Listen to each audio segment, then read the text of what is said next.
محمد يا رسول الله يا بابا.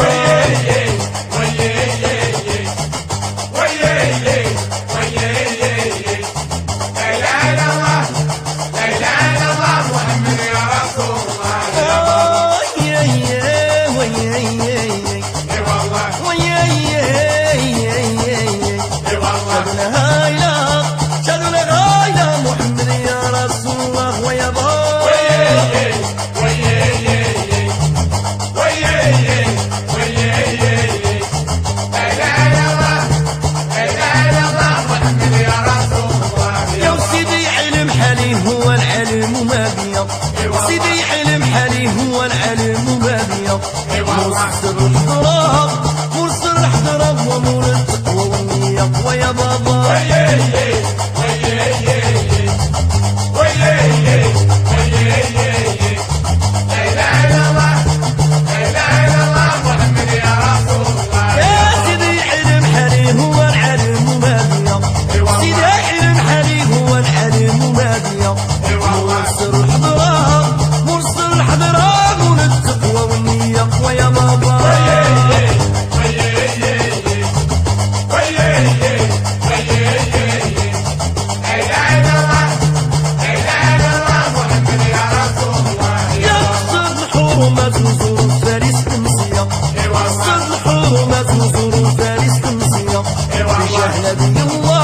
بجاه نبي الله وابو فاطمه وسيد رقيه ويا بابا.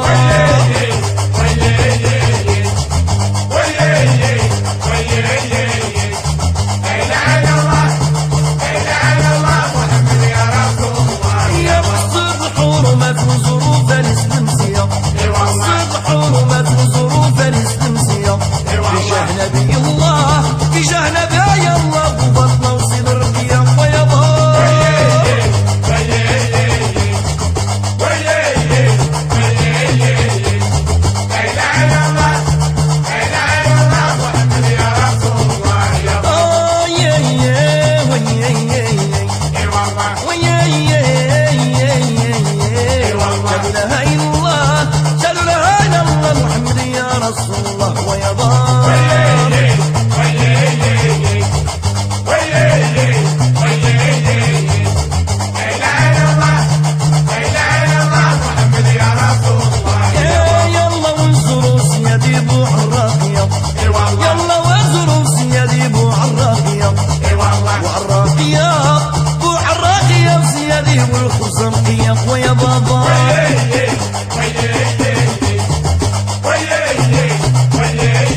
Bonsoir à tous et bienvenue à ce nouveau numéro de Controverse. Faut-il avoir peur du gaz de schiste? C'est la question que beaucoup de gens se posent aujourd'hui en Algérie et dans le monde. L'Algérie a des réserves évaluées à 12 milliards de barils de pétrole, ce qui lui assure un délai de 20 ans au rythme de production actuel. Mais le débat fait rage. Doit-on exploiter ou non cette énergie? Au moment où les autorités semblent déjà avoir pris leurs décisions, des militants et des associations se battent également pour que cette option soit abandonnée au profit de l'énergie solaire, par exemple. Pour débattre de cette question, nous recevons ce soir sur le plateau de Controverse Abdelmajid Attar. Vous êtes ancien président directeur général de Sonatrach, ancien ministre des Ressources en eau. Khaled Boukhlifa, vous êtes expert en énergie, ancien directeur général au ministère d'énergie et des mines. Avec nous également ce soir, Dr Sabrina Rahmani. Vous êtes médecin, membre de la société civile. Et le professeur Shamseddine Chetoul, vous êtes chercheur et spécialiste en énergie, professeur émérite à l'École nationale polytechnique d'Alger. Le débat sur le gaz de schiste divise le monde. Depuis quelques années, industriels et associations environnementales s'affrontent pour tenter d'infléchir une politique pour ou contre le gaz de schiste. Coulisses d'une guerre sans merci dans ce reportage signé Saoussen Sebienne. Eldorado économique pour les uns, fléau écologique pour les autres, le schiste est le gaz le plus répandu sur la planète. Les réserves mondiales exploitables représenteraient plus de 206 milliards de mètres cubes. Mais à la différence des roches conventionnelles, la roche est à la fois source et réservoir. Il est donc impossible de pomper comme dans les poches de gaz naturel. De ce fait, l'opinion publique reste très controversée. Pour les pro-gaz de schiste, leur exploitation ouvre des perspectives économiques en termes d'emploi, d'impact sur les prix de l'énergie, de dépendance énergétique. A contrario, le principal argument invoqué par les anti-gaz de schiste est l'impact potentiel sur l'environnement de son mode d'extraction. La fracturation hydraulique est devenue l'objet de toutes les peurs. Le gaz de schiste, on n'en veut pas. No gaz de schiste, no gaz de schiste.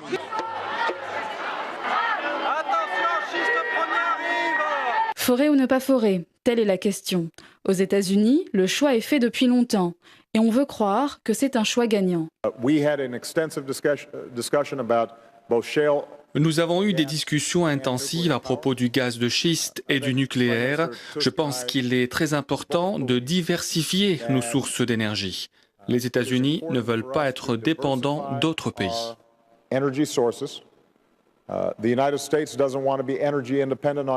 En France, c'est la pression populaire qui a conduit à un moratoire promulgué sous Nicolas Sarkozy. Et dans ce domaine, Hollande se montre dans la droite lignée de son prédécesseur.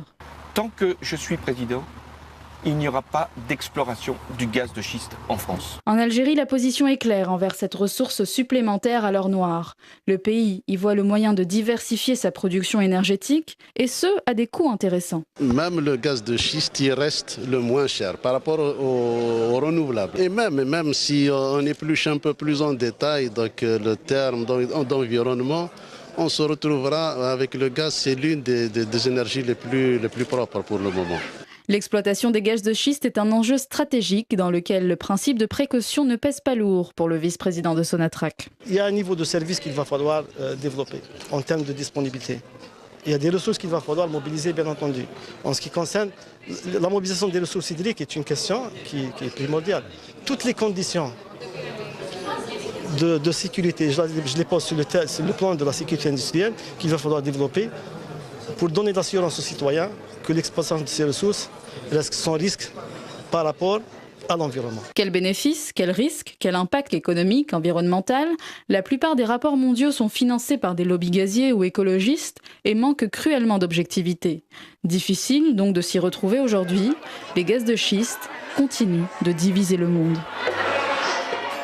Comme vous venez de le voir, la polémique est très importante concernant l'exploitation du gaz de schiste. On vient d'écouter un expert, M. Kassed, qui parle du gaz de schiste comme une énergie propre. Abdelmajid Attar, est-ce que le gaz de schiste est vraiment une énergie propre aujourd'hui, comme le dit M. Kassed? Je ne pense pas que M. Kassed parlait du... Oui, peut-être qu'il l'a dit comme ça dans la foulée, mais je suis certain qu'il parlait du gaz de façon générale, du gaz naturel qui soit un gaz de schiste. Parce que le gaz de schiste, c'est quoi? C'est un gaz... c'est du méthane avec d'autres. C'est un gaz naturel exactement identique à tous les autres gaz. Il faut préciser, M. Attal, que vous êtes pour l'exploitation du gaz de schiste en Algérie. Oh oui, je suis absolument pour. Je suis absolument pour. Pour quelle raison ? Sachant parfaitement de toute façon que ce gaz ne viendra pas, ne surviendra pas sur le marché algérien, et encore moins, probablement jamais, pour l'exportation, avant 2030 ou beaucoup plus tard. Mais encore une fois, je rappelle, c'est un gaz naturel exactement identique à n'importe quel autre gaz naturel. Il n'est pas polluant. C'est la méthode d'exploitation, c'est son exploitation, c'est tous les moyens qu'il faut mettre en œuvre. C'est le coût, par exemple, qui est énorme par rapport au gaz naturel conventionnel, celui de Hassermal ou de n'importe. Maintenant, le plus gros problème du gaz de schiste, pourquoi il y a eu une levée de bouclier? Quelles sont les premières levées de bouclier? C'est les fermiers, c'est les zones où il y a une activité rurale, urbaine, importante. C'est là où il y a de très peu d'eau, ou une eau très sensible, par exemple. Mais nous, c'est pas demain le gaz naturel, enfin le gaz de schiste, c'est pas dans la Mitidja qu'on va le chercher, c'est pas dans le Chélif. Docteur Sabena Rahmani, Monsieur Attal dit que c'est une énergie dont l'Algérie pourrait bénéficier, mais c'est le problème de l'exploitation, de la manière de l'exploiter qui pose problème aujourd'hui. Moi, je voudrais rebondir sur ce qu'a dit Monsieur Attal. Pour lui dire que ce n'est pas parce que l'exploitation du gaz de schiste en Algérie va se faire dans le sud algérien, c'est-à-dire loin des yeux, qu'elle doit se faire loin des consciences. Ça, ça va être quand même, c'est important à dire. L'exploitation de gaz de schiste avec la méthode de fracturation hydraulique actuelle, on ne peut pas accepter ce type d'exploitation sur le sol algérien.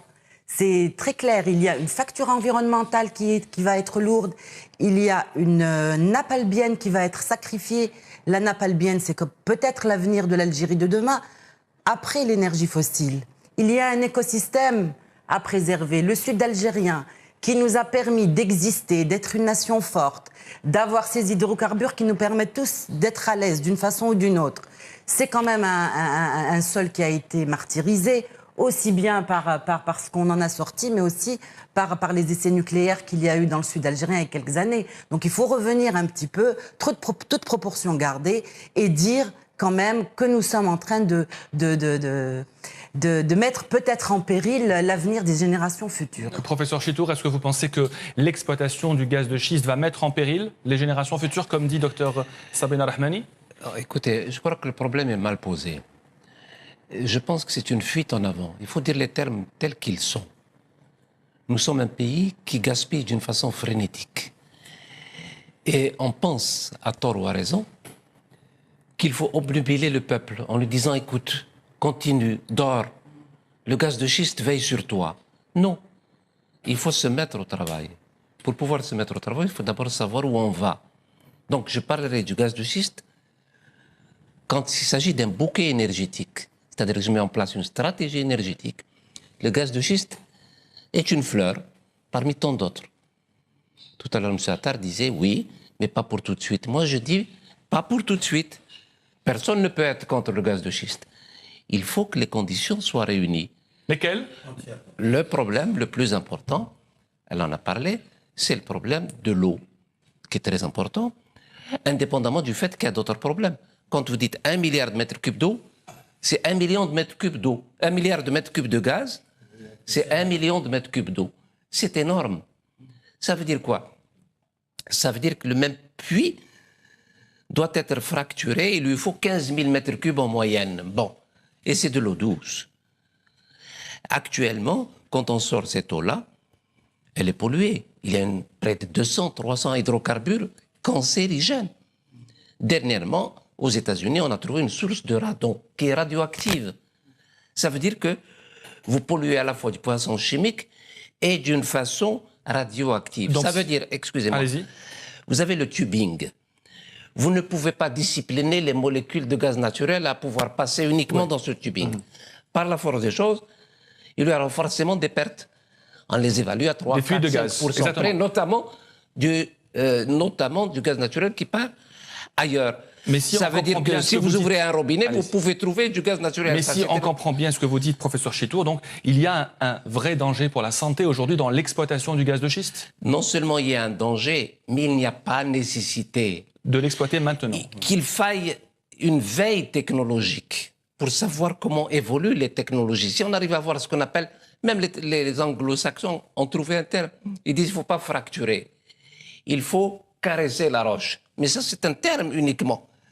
Si on arrive à trouver, par exemple, on parle du propane, mais ce n'est pas encore sûr.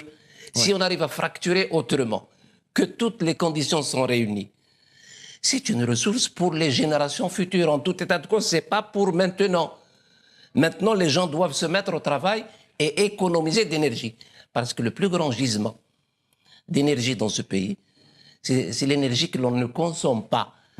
Consommer moins en consommant mieux. Il faut donc faire des économies d'énergie. Et actuellement, nous n'en prenons pas le chemin. Le gaz de schiste, miracle énergétique ou catastrophe écologique, la question mérite d'être posée aujourd'hui. Je vous propose d'écouter la députée européenne Melika Benarabatou, qui était notre invitée dans le JT Soir de Dzaïr il y a moins d'un mois. On lui a posé une question sur sa rencontre avec le Premier ministre Abdel Mekselel à propos de l'exploitation du gaz de schiste. J'ai posé la question au Premier ministre. Et quelle a été sa réponse? Alors, sa réponse, c'est que oui, la position a été prise, mais ce n'est pas pour tout de suite. Peut-être dans 10 ans ou plus. Moi, je suis vraiment quand même inquiète. Pourquoi? Ce serait quand même assez incroyable. Alors que l'Algérie est en train de construire des usines de dessalement d'eau, parce qu'il y a un problème de stress hydrique en Algérie. De l'autre côté, on va mettre en place une procédure pour avoir de l'énergie, alors que on a quand même l'Algérie a la chance d'avoir déjà du gaz et du pétrole conventionnel.